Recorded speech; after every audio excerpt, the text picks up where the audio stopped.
Good morning, bright and early. It is noon, and it is the Starcraft Remastered Launch Event Day 2. And frankly, yesterday was some of the most fun I've ever had doing any event ever. Oh, this has been one of the best gaming experiences of my life. Ever had. Yeah. And we're back, and I'd like to note that this shirt has a specific nostalgia to it. This is a shirt that in WCG 2005 at the USA Finals, they had a stage, and there was a guy who was doing little derpy contests up there, like a push-up competition. You know, what country won? Watching the dog, listen to this story. Yeah, this is Baristan, right? This is Baristan. Baristan's just a good boy. And InControl's also a good boy. And Dan, he's such a good boy. And that's tasteless. I'm a bad boy, though. Oh, my God. Wow. The setup. Yeah. So there was a stage at WCG American Finals that I won, by the way. Let me just leave that there for a moment. Oh, well, no, the WCG. Nah, yeah, just a StarCraft one. So Nick really wanted to win a digital camera. So anytime someone was like, hey, we're going to have a competition on stage, Nick would just, and just run to the front, because during the daytime, not a lot of people were there. And all the losers got T-shirts, and the winner would get a digital camera. And you and I went up there like 40 times. Oh, my God, I don't remember this. Did we ever get the camera? Yeah, you eventually – okay, the way that Nick got the camera is they asked the question. This is funny because I probably lost it later that day. It sounds like knowing you. myself, yeah. Yeah, so the way that the question was a trivia question, and it was asked on the first day of the event. It was, what country is the winner of last year's WCG for StarCraft from? The answer is South Korea, right? Because it was Boxer. How did he get that? Wow, that's I'm a really that hard good. question. Well, Nick didn't get it. He didn't get it. Someone else just answered faster. Oh, okay, now I do remember that. And then on like day 3 of the event, Nick literally has so many shirts he cannot even fit his own clothes into his suitcase anymore. Yeah, I kept winning shirts. Yeah, it was so funny during the push-up. He kept losing shirts. I kept losing, and thus earning shirts. So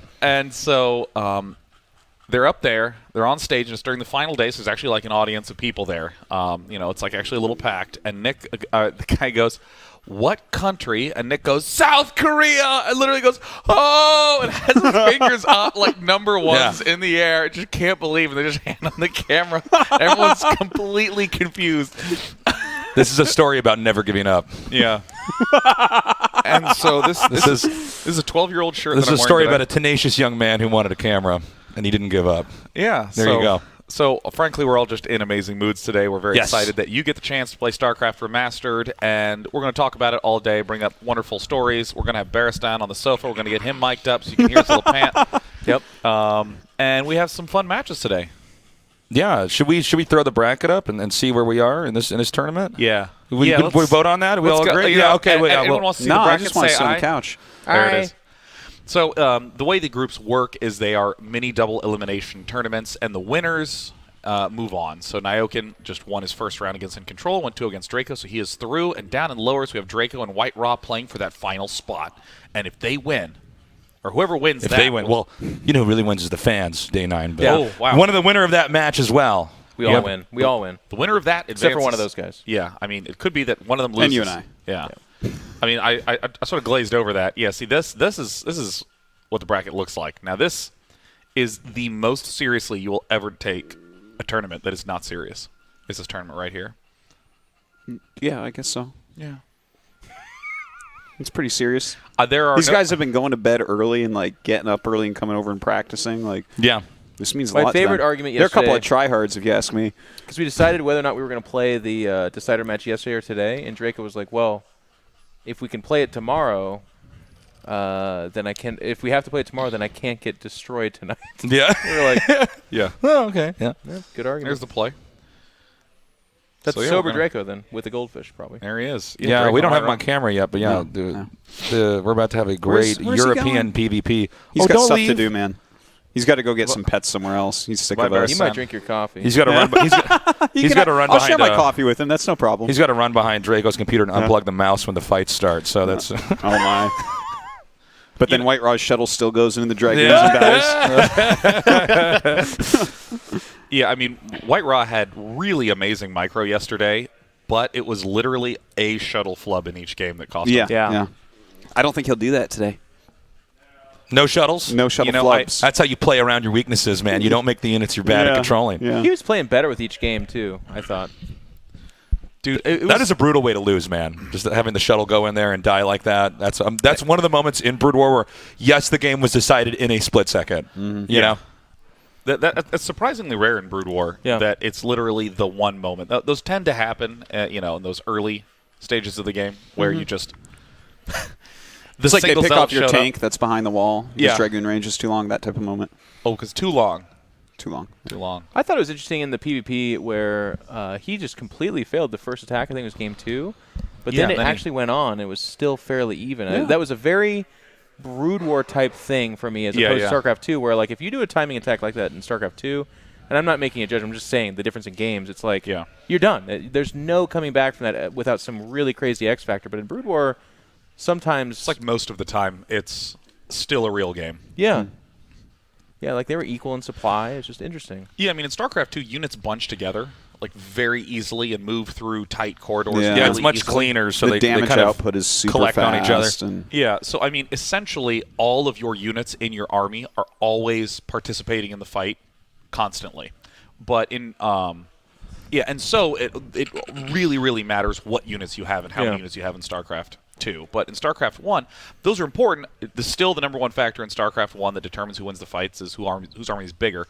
But space is a lot more drawn out, so it's a lot more about this side of the fight and that side of the fight and how I was managing this side and the fact that those 3 units at the back were not participating. Yeah, you can have a lot of moments where you could have the same fight and go back and resume from that exact moment and try to have the same fight again and have completely different outcomes. Well, yeah, the old micro tournaments. Yeah. There was actually micro. What were those called? Micro wars, the maps. Micro battles. Yeah, where you could actually practice specific situations. That That's was actually cool. Yeah, those were fun. Those were a lot of fun. Yeah, and They were nice. Yeah. You know what? Yeah. Nick just peered into his bag of like canned responses, and we'll he's just like, have to see. none of these are appropriate. I guess I'll just looking Only one that's player been will aged move well. on. That's good. He's like, normally in a StarCraft broadcast, I talk about how like I don't know the outcome of this thing that's going to happen, or how long will this game go. But right now, I can't use those. So you like put Dude, it away. He's like, yeah. Oh, Look God. later. I have so many phrases that, like, I just, it's like if someone throws a baseball at you, your hand just goes, to catch it, It's like a match is about to begin. Not I'm me, like, man. let's see what's going to happen, right? Just like it just comes out of me. What a delight that match was. What a treat. Dude, what are your buzz phrases, Dan? He's going mech. Oh, it's the greatest unit composition in the game. Stuff like that. I like his I don't know, wailing voice too. I always think of myself as the perfect caster that never really repeats himself, so it's yeah. hard for me. Yeah. Is that a fact? That's a fact. No. This is the Dan special. What Dan does is he asks himself a question and then quickly answers it no. Are you going to defend this with tanks? No, you're not. Yeah, that's Just true. leave it He's too too long. Well, I don't want Tasus to answer because what if he's like, I'm like, maybe. yes, you will. We'll No, just have I'm to sorry. see. I don't know. You got to tell me you're going to say this before the show starts. I don't know what's going on. Okay. Don't put me on the spot like that. But by the way, in this match, I'm really excited to see a PvP on this map because even though this map makes me kind of crazy for other matchups as Protoss, especially against Zerg, of course, a PvP on a map like this is going to be possibly one of the most technical PvPs we'll be seeing for a little while. It's a possibility. Yep, in the top we got Nal Draco, and then the left side of that good old map we got White Rod. No, they both pre-ordered. It's kind of hard to tell. There it is. It's hard to tell. little Yeah, bit. I can't tell at all. The blinking blue Nexus didn't give it away. The difference between the two of them. They both look kind of blue. Oh, yeah. Yeah, you have to look at the probes, drink coasters that the Nexus is placed upon. Oh. Yeah, the what Oh, makes yeah, you're right. yeah, Yeah, it's yeah. got those little things underneath the No, those Nexus are- that you put under your couch so it Yeah. doesn't scratch the floor. yeah. Right? In case you need What are meat. those You don't called? want- You don't want that Drink coasters. Nexus. In my house, they're drink coasters. I know what it's called. Yeah. Yeah, what makes this map really, really cool, since the players are pretty much just, to repeat the matchup, they're going to be going for something that is very Dragoon-focused, supplemented by Reavers in, a variety of orders, but most of the time it converges to roughly that mid-game.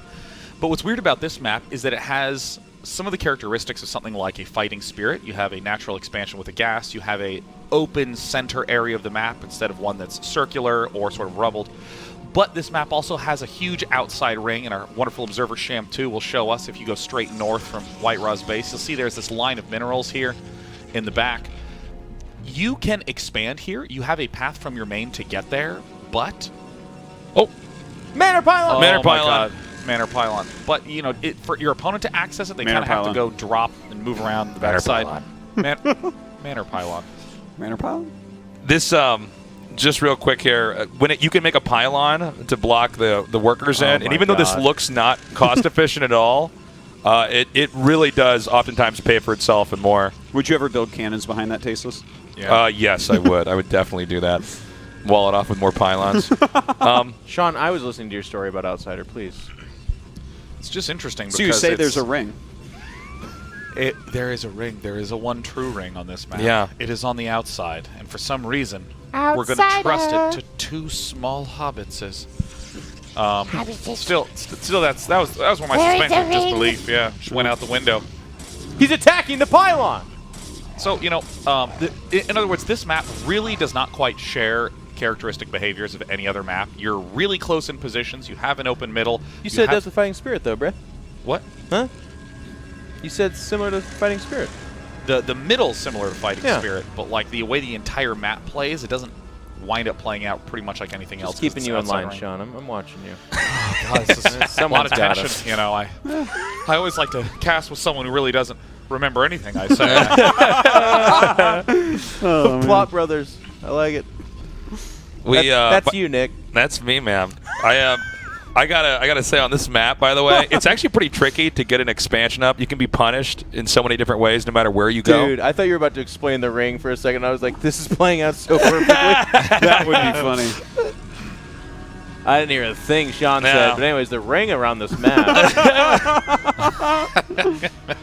Just explains the Manor Pylon again. I'm Yeah. like, wow. So Manor Pylon's gone, but it was cost efficient. Yeah, it may look weird to Yeah. you, but actually, Does anybody else notice that update last night broke Nick, actually, as Yeah. well? Like, Yeah, I can't get him to work Nick's been anymore. malfunctioning all morning. Yeah, the what makes, you know, I want to just stress what Nick was saying, that everything's so punishable. You expand to this expansion that's at your front, and if you look at it, it actually doesn't have a lot of minerals at it. It only has, I think, 7 patches. 1, 2, 3, 4, 5, 6, 7. Yeah. Typically, it's 8 in main, 8 at expansion, or 9 in main, 8 at expansion.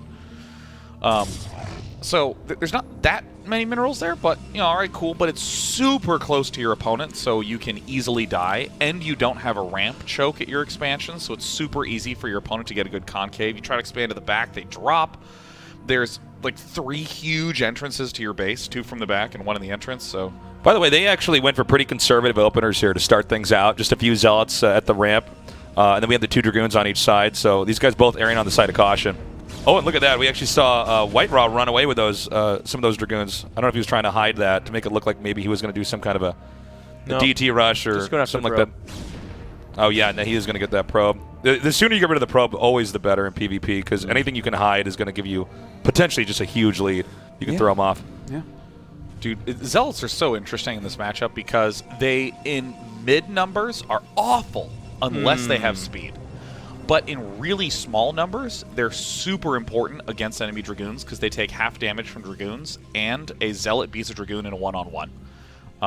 So, like... What do you guys think about White Raw taking the base up there? Up at the top? Doesn't that seem taking like the mineral base? the mineral base? But you know, in that location, that seems like it's going to be really punishable. Yeah. By Draco, like that could be. I mean, I Yeah. actually just like what Draco's doing a lot more by taking this natural down here. Well, if he's taking a mineral-only base and it's towards Draco, doesn't this kind of point us towards he might want to get aggressive?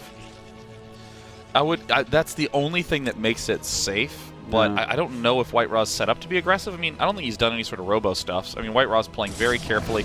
He's actually built up to 4 Zealots, which is kind of a lot, but, you know, Draco's just going to have to eventually retreat here. Kind of a bit of mismicro there, but I'm Yeah, glad that we're not. Range is not done yet for White Raw. See the Cybernetic core at the left side yeah. of the screen still spinning? Range is like the most important early upgrade in these exchanges. You just get shitloads of free hits. Yeah.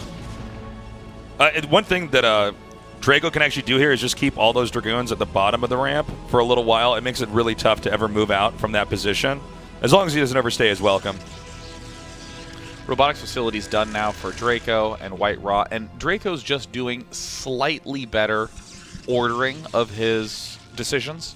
He's getting the expansion and then the Robo and then the Observer. White Raw we see getting the Robo and then the Observer, and he does, yeah, there it is. He needs to justify that early of a Robo bay, so he's going to he has to justify that early of a Robo facility, so he's getting a Robo bay for Reavers. Now let's remember that White Raw, I mean, the shuttle was his Achilles heel in the last PvPs we saw. He kept flying that in there. I'm hoping he can do better this time around, but losing the shuttle with the Reaver in it in a PvP is usually almost an immediate loss. I think it will. Like, the fact that happened and even made one of those games close after. Yeah. Like, he's having that extra day to kind of sleep and come back.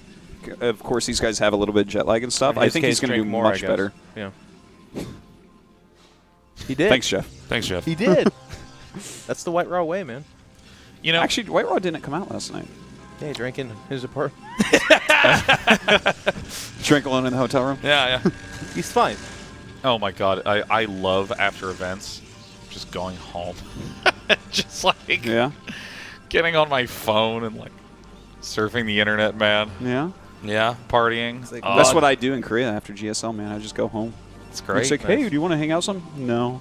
No. I'll see you tomorrow. Yeah, that's what happens. I'm like, you want to like get a beer or something? Dan's like, no, not really. I gotta go. There's computers at my house. I'll leave you here. Goodbye.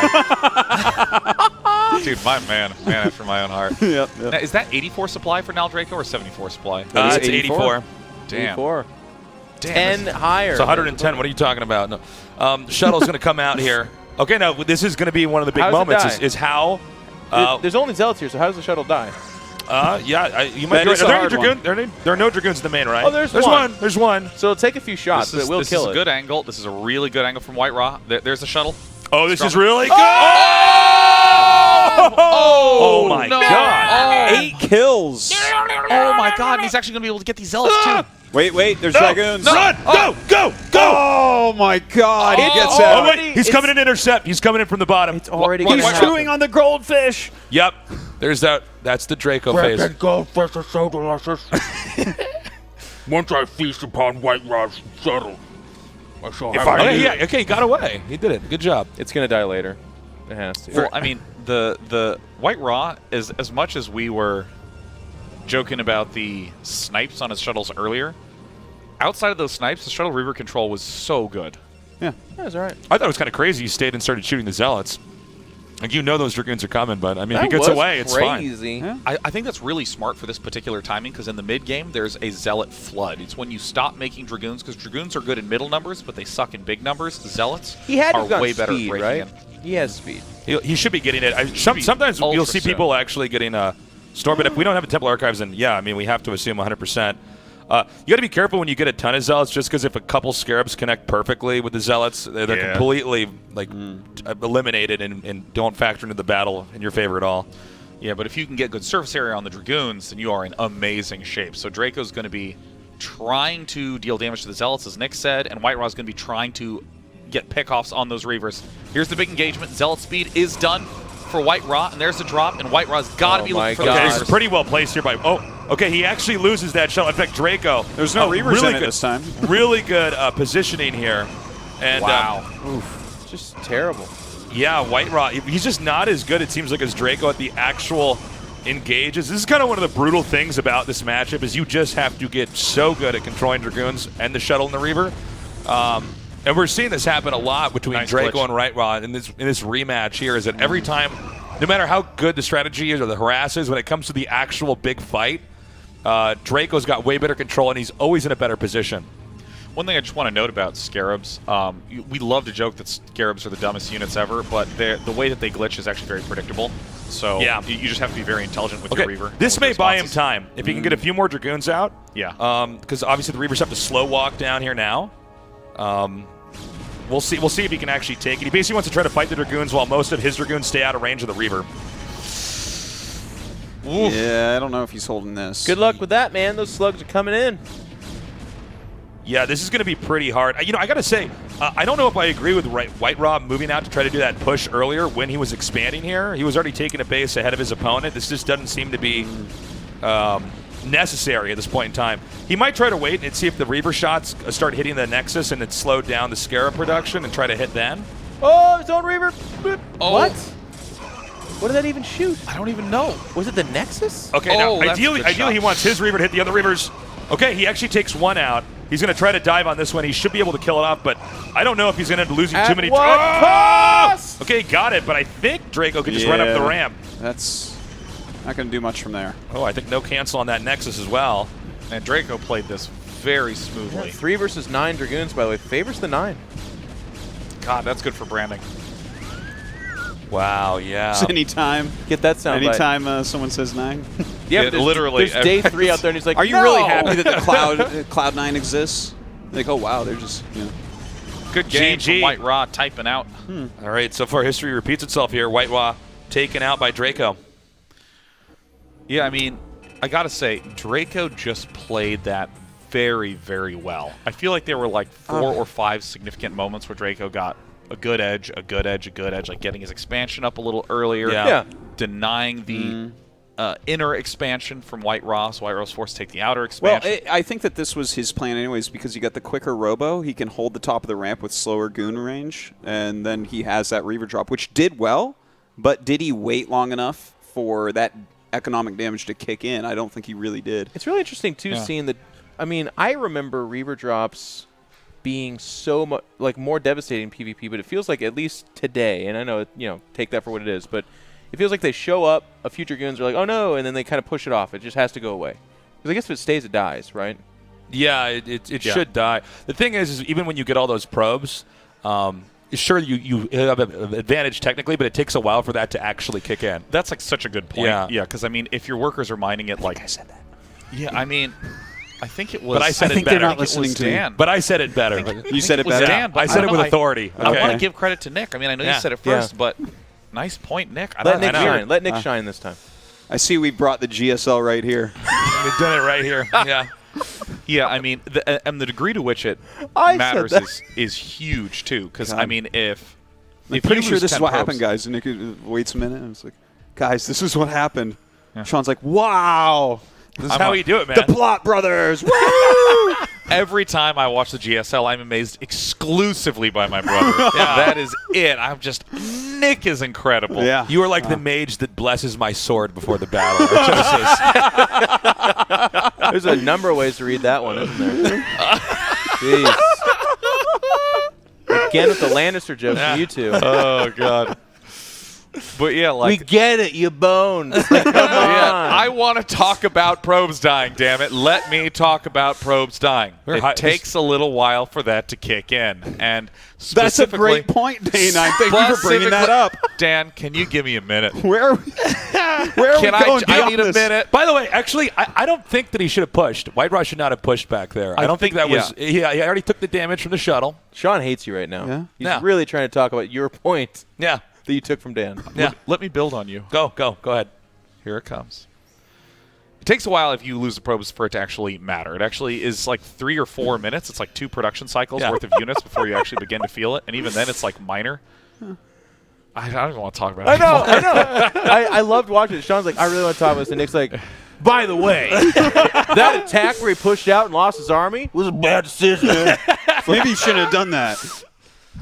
There you go. All Thank right. you, Nick. Hope you guys at home are taking notes. There's a lot of John Madden fans out there who are like, you know what? I really like that tasteless guy.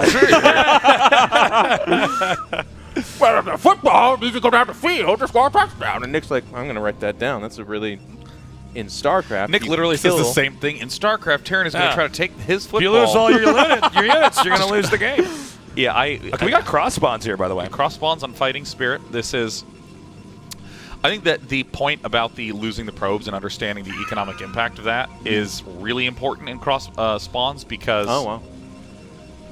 when you have cross spawns on Fighting Spirit in the middle of the map, if we take a look at that, there's this expansion here, but it's rarely taken. There's actually these huge ridges on the left and right side, and this creates a big circle, so you don't ever really have a guarantee that you are protected from a counterattack. You have to sort of push against the army and very carefully manage that. So rarely do you have a lot of the big, straight two armies run into each other, fights where both people feel obligated to fight. This map just tends to allow you to extend longer and longer and longer and longer. By the way, there is one thing it's kind of cool and it's very unique specifically to this map, but in crossbots and PvP, you have to be really careful about DTs if you send your observer. A lot of times when you send an observer across the map, you'll intercept the DT and you can send it back, but you don't know which way the DT might go around, so a lot of times you can actually completely miss it.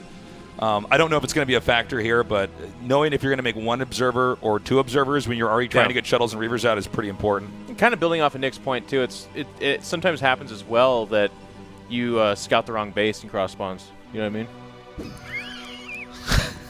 This is true. What? Yeah, I actually really don't get that You guys sat there one. politely while he made the point that because of the middle of the map, sometimes DTs and observers don't see each other. Well, yeah, they don't cross paths. Yeah. Sometimes. Oh, Listen, my God. You don't know the pain of playing And that's Protoss, dangerous, losing both, to a DT. both in PvP and Ghostbusters, so Yeah. that's like a really Who is our important point. audience? Is it like, thanks for tuning in, third graders of Hawkwood Elementary and like what? Like, Now, guys, if you look at the two bases, sometimes the observer in a straight line doesn't go where the Dark Templar are walking. No, you know, it's like ideally no, because the Dark Templar shouldn't just be like, I made a Dark Templar, throw it across the map. Like, I'm gonna clarify who the audience is. The audience right now is the person who's gonna sit down. They're gonna start feeling like they have the gist of PvP.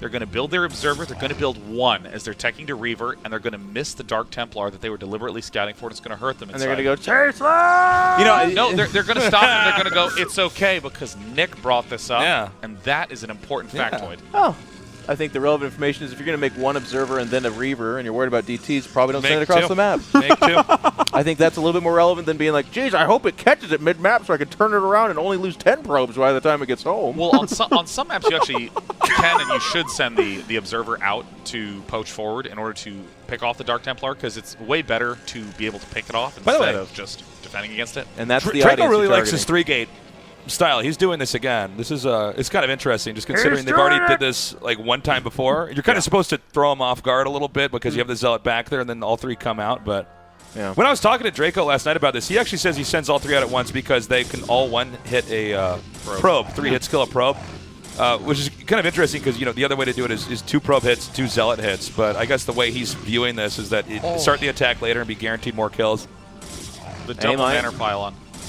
But it's not the pylons you got to worry about. And see, Draco is doing this because the Zealots for White Rock cannot both block the pylon and kill the pylon and the ramp at the same time. So this allows the Zealots to get up, and this is a nice All right, here we go. tactic from Draco. Is he going to get any probes? He's got to get something here, man. I'm just enjoying listening to you guys. Yeah, This man. is great. Is he going to kill anything? Only time will tell. Oh, it's good control. I got some Yeah, stuff in my this- bag here. Let me check it out. This is heating up. Pull out another one. Man, if he doesn't kill anything, this will be bad. I'm going to put that one back in there for later. I can use that whenever I want. That actually was not the best for Draco. I think he only got a single probe. Yeah, that was actually pretty bad, to be honest. I thought he was going to be guaranteed a couple kills, but this should mean that actually White Rock can kind of like move out and pretty much control the map for a little bit. I think it's like counterintuitive, but you got to expand pretty early right now if you're White Raw. Your opponent built these 3 Zealots, so you know that essentially whatever threat that Draco would choose to do, whether it's Dark Templar or Reaver or 3-gate or expand himself, any of those is delayed. So taking an expansion and then going back to a conservative play as White Raw is often very safe. Yeah. By the way, that middle of the map, Day 9, definitely got to agree, looks exactly like Outsider. Oh, my You can tweet that at him and say, quote, by the way. Do you seriously not get my comparison of the center of the map of Outsider to the center of the map of Fighting Spirit? No, they both have minerals and double geyser. Like, yeah, it's... Oh my god! Dana is getting so salty. You're right getting now. it daily by the time I'm home. Yeah, that's right. No, and I'm going to Fighting double. Spirit to Outsider, Day 9 Daily, number 499.99. Here we go. Let's talk about that right now. Whenever someone looks at a new map, you want to sort of compare it to the existing maps that are there and try to make analyses of like, how it might be similar. How is this map not Lost Temple is what I want to ask. You know what I mean? God, remember when we actually had to play on Lost Temple for the Hey, first you gonna map? hate on Lost Temple? Yeah, especially the old version where the Dude. minerals were all over the place. Some of those spawns. Nick, some of us grew up on that map. There man. was me too, man. Remember there was a spawn where the CC actually didn't start right next to the minerals You where they grew up needed on to. lift it Dire off, Straits, move you it. cheesy bastard. Yeah. Oh, that was a fun map. Dire Straits That was was a pretty fun map. It was fun. What map? Dire Straits. That was fun. Yeah, that was Especially fun back map. when we really didn't know what we were doing, by the way. I was one of the. As a Zerg, I actually won some games on that map, which felt pretty powerful. Oh my God, Draco's crazy. Look at this. This is what Damn. happens. when This you is get he that just Dragoon range. yeah he Control just barrels in here. I think White Raw is actually dead. Yeah, this is not looking good. Now look at people trying to control dragoons here. I love when they're about to shoot and they're like, "Ah." It's like they choked on the shot.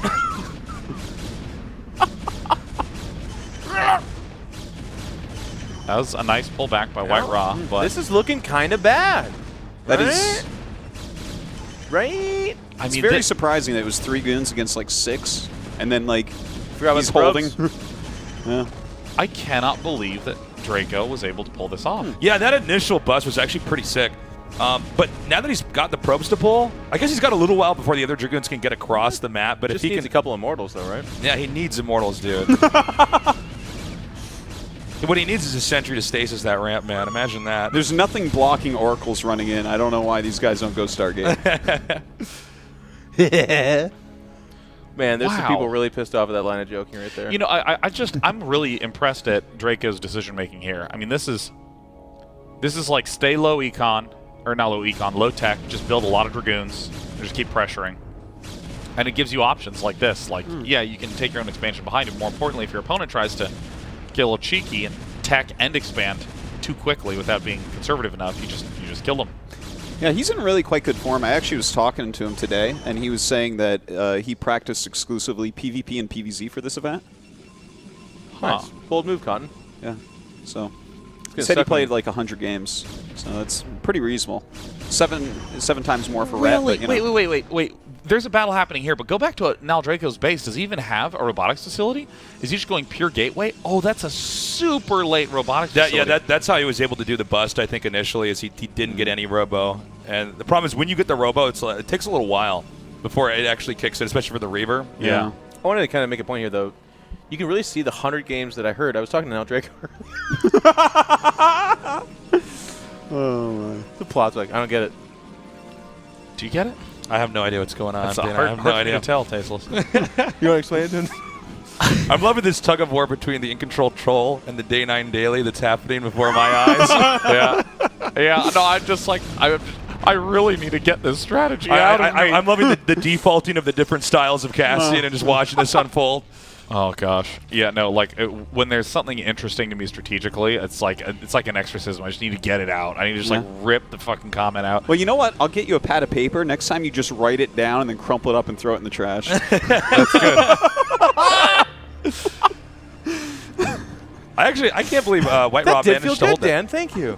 I can't believe White Raw actually held that off. That was actually pretty damn good. Because if he lost that Nexus, this game's basically over. In PvP, like if you get on 2 bases, it's like you're basically stuck for a little bit. You're probably not going to be attacking into each other for a while. Yeah. Well, So this game's going to you probably count the normalize. next time between the two players, one has one shorter than the other one. Not very good. Now, Simmons. I love this move from White Raw to build this spotting pylon below. This is the sort of thing where you're acknowledging that you're going to be spread a little thin. Like there's a lot of really big power units that White Raw has. He'll see everything twice. If you come through here, our pylons will spot you. You fly by and they're like, I see. Wow. What do you guys think of the gateway count for White Raw? And why is it not as good as Draco? Well, that's and a Templar Archives. I think this is very reasonable for White Raw. Yeah, Yeah. White Raw is just focusing heavily on his economy and his teching. And Draco's supply is way far ahead, but I think White Raw will be okay only if he defends. And I think this is a smart move for White Raw to just say, well, I can't really go toe-to-toe if I'm building gateway units, so I'm just going to play real defensively and try to get huge defense and go for some later play. So like Dark Templars to mess around, a third base, upgrades. I don't even think Draco has his upgrade started. This is where we look and he has like 2 forges, and I'm like, whoops. He just always has more than you think. Yeah. You know what, though? To your point, that's actually I've been enjoying that about Brood War. You don't actually know. You can't see it in the top right-hand side. Yeah. You can't Actually, see upgrades. This is a really interesting thing about RTS is that not knowing is part of the factor that makes it really exciting. Yeah. Is that, I mean, Yeah. There's suspense there. if we had like all the information, even like, if you were watching an MMA match, right? If we knew how, like the guy keeps getting kicked in the leg, if we knew actually how much his leg was hurting or how close the bone was to breaking, instead we just see, okay, he got hit there a bunch. This maybe, he might end up unable to stand in a little bit here. Same thing with this. how close. The leg's at 80% structural integrity loss. We got a skeleton up on screen. We see the bones getting redder and stuff. His armor's breaking down. I agree with you, but that actually sounds really cool for MMA. I would love that. Yeah. He's like, wow, he got concussed, and it's like shows the concussion. Shows the brain.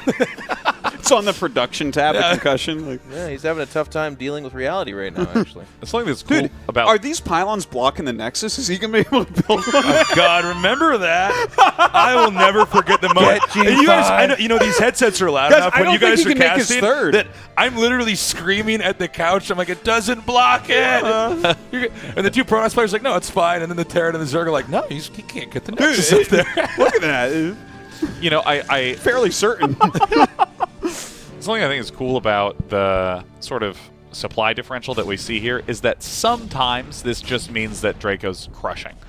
But most of the time, if one player has a lead in supply, that means he is lower on tech, has worse power units, but he has more stuff and a faster army. So this is where you'll see, like, the Protoss player has a lot of Dragoons and Zealots, and the Terran has a lot of tanks and Vultures. And tanks and Vultures are way more efficient, way slower, but it's still an even fight. And it looks, I would say, slightly favored to Nal Draco right now. Not hugely favored, but slightly. What do you guys think about it? Can we get a shot of the bottom? Get the pathing! Can we get a shot of the bottom base? What The do you guys Dark think Temple about the pylons, the 3 pylons there? You guys like that? Yeah. You think that's good? Yeah. I mean, otherwise you're going to have, like, Zealots, just Speed Zealots run up there later and harass you. Well, Pylons Speed take, like, Zealots can run through those pylons, though. Are you sure? That's not We're a about to tall? find out. We're about to Are find you out. serious? right. Are you actually serious? Yeah, Jeez. Zealots could totally run through there. DTs can Yeah, run through there. Yeah, okay. see? Yeah, so. He just scoots right through like a... All right, we've just exposed our Tosis, guys. Chinchilla. This is truly a Wow. rewarding experience. That Dark Templar slipped in there like he was flat as a bookmark. That's what people would say. Well, They when would you're say that. invisible, you first can walk through walls too, right? Like, that's how it goes. I like the... It's like the Blade Master the in Warcraft burgeoning 3. stereotype that Terrans and Zergs don't understand Wow, spacing in nice. StarCraft. I'm liking that. By the way, I actually wonder if it would have been better if once he got in there not to hit the first probe and instead put the DT in there and wait for the probes to get transferred. I agree. White Red does suck. Yeah. Oh, no, this is great, though. He's doing a nice little distraction, and it's hard to see over this It's a storm drop. ledge, so. Oh, no, here we Is it a storm drop? It's a storm drop. Oh! He's just waltzing right in. It's going to be. He needs one more person. Oh, It's my gonna God. be, man. That's good. Yeah, nice. Oh. Is he going to get more? Oh, wow. How many kills is that? 12 and 3? I was watching Buy Hero stream last night, Yeah. and he was playing just like a best of 500 or whatever with some Korean Protoss. All game storm drops. And I forgot how if a storm touches you, you're dead. If you're a drone, Oh, you're just yeah. dead. There's no Yeah, pulling it workers die really. so They fast. actually deal damage in this game, Yeah, storms. insane damage. And he would lose the shuttle. He would lose the 2 or 3 Templar. Do it again. Just all game, Yeah. forever. Because sometimes you Gosh, show up and the army Ross. shows up and you're like, yeah, I'll storm that too. It's fine. It's so sick. And Scourge, by the way, you don't know frustration until you tell Scourge to go after a shuttle. And Oh, they God, go up, they're it's like, so hard. just kidding! And they Hey. pull back and they're like, now let's do it! No! How is it? I remember it was at a tournament a long time ago. Theogens or Theogonus, or however you say his ID. Yeah, I remember him. How do you? How do Yeah, you? Echo of Terran. He was doing something with the dropship to actually offset. yeah, he was How do glitching you it. do that? How do you get Yeah, the Scourge to then reset? Don't say that on the broadcast. Yeah, no, Let's talk I later. can I can show it after the You're game. gonna ruin the ladder experience for You control. will. They're all stopping my Scourge. Science vessels, you're like, oh my god, there's 3 of them just sitting there, and then your Scourge go, and they're like, whoa! And they pull back, and they just start The scooting Scourge, away. when they move, they look like they got startled by the air unit they were supposed to. Oh Whoa, my whoa, God. okay. Oh, wait a minute. You're the guy I was looking for. They're second guessing their mortality. They're like, if I hit that, I die. I don't want to hit that now. You're like, do it. All right. Basically, you Overmind. click perpendicular to the Scourge, and then you click it about 120 degrees from the first click. 121 degrees. What- 0.3 well, repeating. let's call it 123. You basically buckle. You sort of go up and then down a little bit. And, Oh, okay. And what it does, it tries to spline, or not spline, but like, actually spline towards say the spline. the new position, but What now does you're going the spline opposite direction. mean? Suppline? Spline. What's the suppline? Spline is when Look at you the zip line. it's when you like slowly adjust towards from one point to the other. Dan, do you guys don't know- ever stop finding yourself very funny. I love that. Yeah. This is the best part of the stream is Artosis' laugh, man. It's coming out. The best though Well- is there's 4 people on the broadcast. He says something, laughs his ass off. Nobody else says anything. And then Dan's like, anyways, so spline. What that means is like, Okay, so what we're seeing actually from Draco, this is what you always want to do in a PvP once you get the leg up, is you occupy the area outside of their base because it's just too hard to get everything filtered out. But he didn't completely cover it, so White Rock can just send these zealots out here and probably wipe out a base or kind of do whatever he wants. But this is going to force Draco's army to pull back, and then White Rock can try to move out on the map because he has to get somewhere in the middle of the map. This is he gonna really go to the interesting. main? Yeah, he's going straight in. He's going to be a 3 High Templar. Oh no, he's going for the 3rd. This is like the longest journey, but He knew the pylons are in the way, so he went around. Yeah, he had to. The zealots couldn't fit through. That's a big win to be able to get that. Now White Raw needs to be able to oh, the pro. man. actually focus, but this is a really cute split from White Raw. White Raw, no, get those going. He's actually going to be able to retreat with those other 5 zealots. This was hugely effective. This was just a nice little mobility play from White Raw. You see how Draco's pulled everything back now? It's not like Draco's at a big disadvantage now, but he's lost the positional control on the map. Ideally, Draco would have wanted to sit out there like for as long as humanly possible and wait for that army to try to come out. And he would probably trade effectively because in PvP with the way Templars move, because honestly, Templars are just such a frustrating unit to try to push out into a fight with. Yeah. They're always staggering back.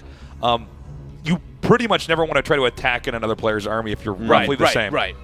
The other big thing here too is White Raw was way behind in supply. He bought enough time. Now they're max. And I think White Raw has a higher gas cost army, and Draco has a higher mineral cost army. So I believe that White Raw has the vastly stronger army right now. But in theory, White Raw but sucks at engaging, so Well, if he's sitting defensively, his Reavers and Storms are going to kill. Oh, those storms from Draco are really nice. Oh, man. My God, those are great storms.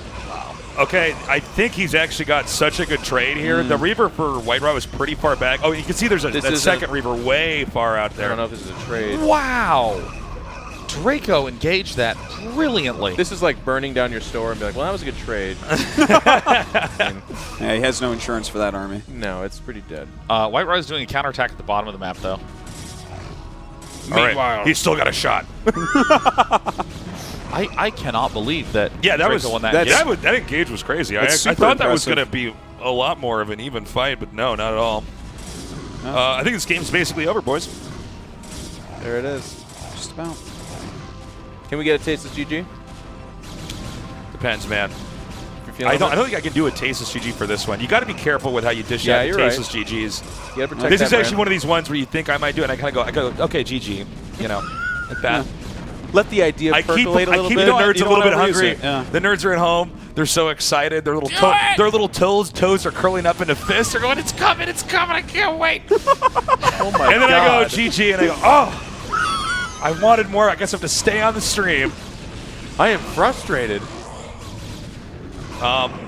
Yeah, I got to say, I thought these guys were going to be a little bit more evenly matched in the rematch. Once Yeah. again, Draco just Well, dominates. it's the battles that Draco's always winning. Like every time they Yeah. actually engage, but I think strategically there's not anything wrong with how White Raw's playing. He's Right. doing good moves. It's just every time they fight, Draco's like, hey, all your units are dead, mine aren't. And that's what's fun about Brood War in particular is that you can see that being limelighted a lot. Yeah. Draco Yeah. and him are like on pretty equal footing, but Draco comes ahead because he's put in 100 games. White Raw has not played that much, so it's good that Draco's coming out ahead there. It would kind of suck if it was one of those games where White Raw was like, well, I've only played 8 games, and Draco's like, I've been training for months, and then, you know, this happens. Yeah, I mean, it's those little things like the Zealots from White Raw were a little clustered together, so they got stormed pretty hard. The arc of having the Dragoons like very clustered on the bottom side for Draco worked out really nicely to be able to shoot at the Archons, because, I mean, Dragoons are so good against Archons, and your Archons are really good against enemy Zealots, but that's kind of mainly it.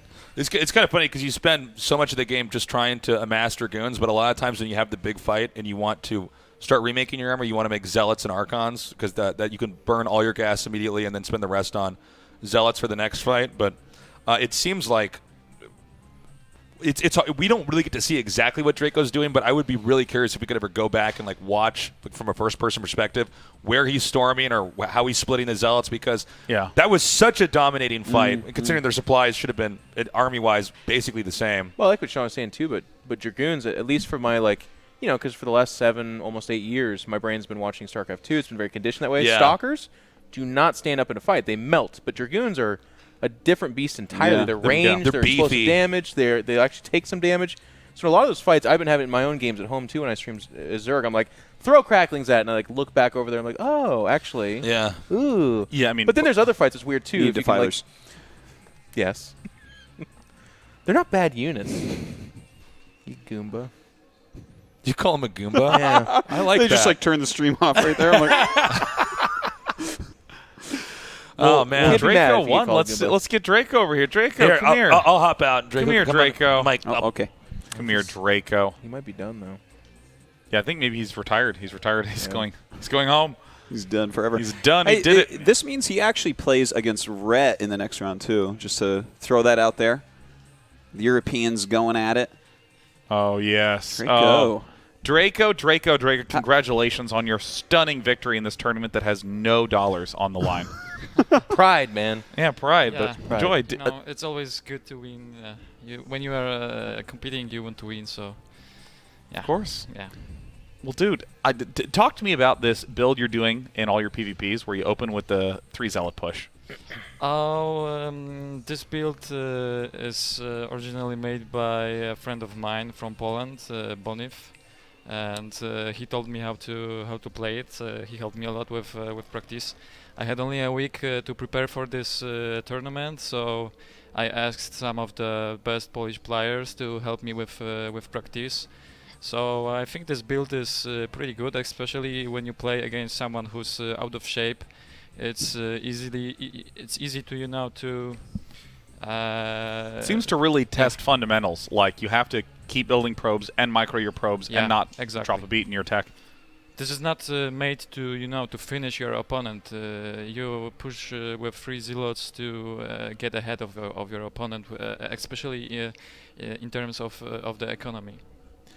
And I'm curious about, in terms of these big engagements, like again and again, we just saw that you were really good in these large-scale fights. I mean, are there certain things that you focus on? Do you just feel really comfortable from all the times you've played in PvP? Like, what's your approach to winning these huge engagements so consistently? PvP is mostly about control, so I don't think that I'm that good with control of my units right now. I think I'm decent. I believe that I'm not sure if Whitera had a limit when the team fight was happening. Yeah, you were both maxed during the big team fight last time. Okay. So probably I could be also ahead with upgrades. So what you focus on, you basically have at least a few Templars. So you need to focus mainly on proper storming. Then you have some rivers. So What are the targets? Like, what are you looking for to storm? if the best target in PvP for storms are probably zealots. If they are stacked together, it's you can probably snipe all the zealots with 2 good storms. So yeah, and basically wherever there is a lot of units stacked together, then you want to storm them or you want to shoot with rivers. I also see that your Dragoons are always very nicely placed. You never have stacks of Dragoons in the back wandering back and forth, cluelessly not shooting anything. Yeah, you do that because you want when you attack your opponent, you want every single Dragoon to shoot. The best way to do it is by focusing only one unit. So yeah, this is how you play PvP. Well, dude, now you got to go up against Rhett, man. What's that game going to be like? As we all know, the Red has been practicing a lot lately, so I think this is gonna be a really tough match. The maps are not really in favor of Protoss, so I don't know. I will try my best. Choose Outsider, man. Choose Outsider 2-gate Zealot Rush every game. Yeah, maybe we will see. We will see. Maybe I think I have something. I prepared some builds. Yeah. What about in the future? Are you planning on playing more remastered or Brood War? Is that something you think you could do, or you're excited about at all? It's hard to tell right now. I have no plans about that. I have been playing, like I said, only for a week. So once remaster is out, if there are some tournaments, if there are some events, then probably I'm gonna give it a try because I have a lot of practice gained during all those years. Yeah. So and it's really fun to play StarCraft. Yeah. What about the just for funsies play? Now that Brood War is back out, and you don't have to unblock port 6112 just to play a game. Yeah, it's really fun to play Brood War again. What's your favorite part about playing Brood War? Hit me with it. This is a game of mistakes. So when you lose a game, or even when you win, you can watch a replay, and it's pretty obvious what you can improve. Like you watch someone who's on the top, and then you compare it to your own game. And this is, I think, really cool about StarCraft, that you can improve like all the time, and there is the skill cap is so huge that you cannot really reach the top of the possible skill. It's always you can always improve. Hell yeah, Draco. You guys have any questions? No, I love exhausted all my inquiries. I have one quick question, but it's for you. Do you think that Outsider is a good map for PvZ? I